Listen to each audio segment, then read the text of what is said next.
Hello fellow soul, Philip coming to you with a spiritual revolution, a revolution in learning and self-education. Now I'm an educator and I have been for over 25 years and I'm currently building an online learning skills academy. I've never been a normal teacher. I've been non-conventional, rebellious, transformational, whatever. My whole purpose in teaching is not to teach, it's to make learning happen. And I was an English teacher for many years, and then I became a teacher of English teachers, and always the whole purpose of all classroom learning and all lessons and everything in my whole teaching career was to get you, the student, learning and enjoying learning, and that's it. The teaching comes from another person, the learning is what we have to do ourselves. Now, in one of my resource books I used to love, it's called Readings in Teacher Development, because I was training teachers. I'm going to read a bit out from you, and it comes from an American psychologist called Carl Rogers, and I'm reading it out because I love what he says about learning. And this channel's all about learning, and most 99% of adults don't really know what learning is because it's not done in the schools. Just that's memorizing or something. So Carl Rogers, let me read it out, was very active in the field of education, and he also found that the best learning happens when each student is fully involved and developing towards the realization of his or her unique potential. Rogers proposes a shift of focus in education from teaching to learning and from teacher to facilitator. Now, that's what I always was. I didn't know what I was doing, but officially, but I am a learner enabler, and my focus is on your learning, not my teaching. If your learning is joyful, rewarding, meaningful, fulfilling, motivating, inspiring, my job as a teacher or as a facilitator is exactly the same. So the joy that I get from my job depends on your joy. And what I'd like to do is to transform education so that that's the situation in all schools all over the world. It's a big task. So Rogers is saying the primary task of the teacher is to permit the student to learn, to feed his or her curiosity. Merely to absorb facts is of only slight value in the present and usually of even less value in the future. Learning how to learn is the element that is always of value now and in the future. Thus, the teacher's task is delicate, demanding, and a truly exalted calling. In true teaching, there is no place for the authoritarian, nor the person who is on an ego trip.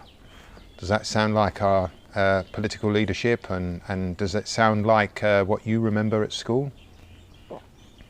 And that was from 1983. Now, in this book, they quote a bit more from him, and I'm going to read this passage out to you because it really is. It really cuts to the nub of things in my view.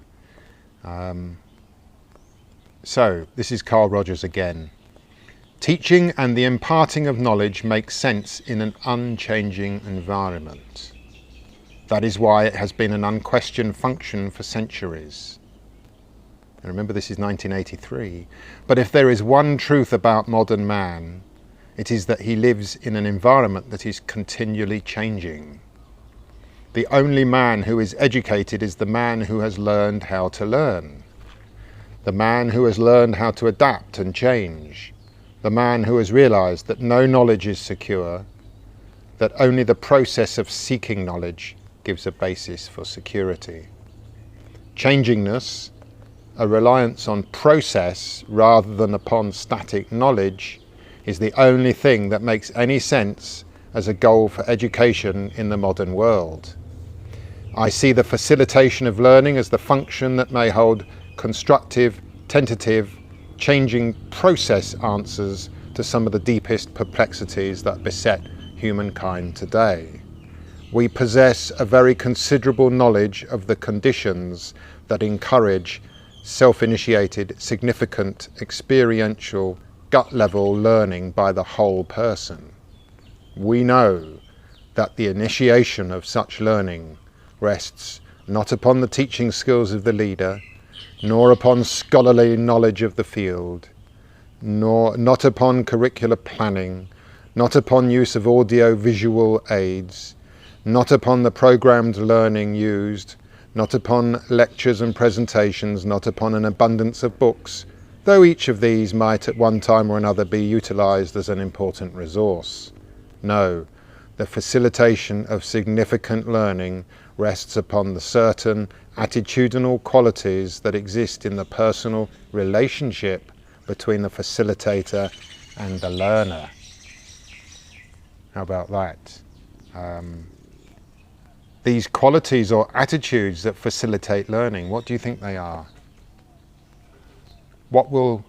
If you sit down in a classroom with me and several other students, let's just say it's a classroom of 12 or 15 students, what's going to help you learn? What will my attitude be that helps you learn instead of makes you fear things? What will your attitude be? What will my relationship with you and your relationship with me, what will that relationship be like? In other words, how do we best learn? Even what is learning?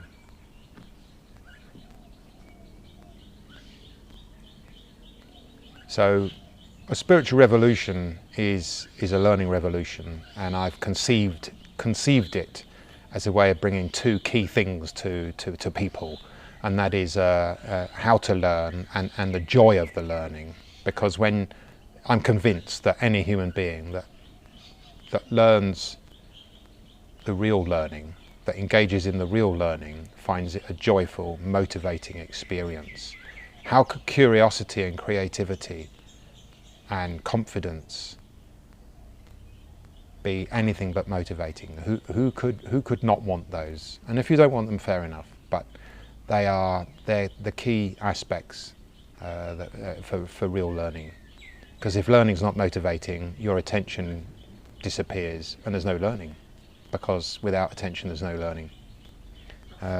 By the way, the qualities and attitudes that Carl Rogers identified were genuineness, acceptance, and empathic understanding.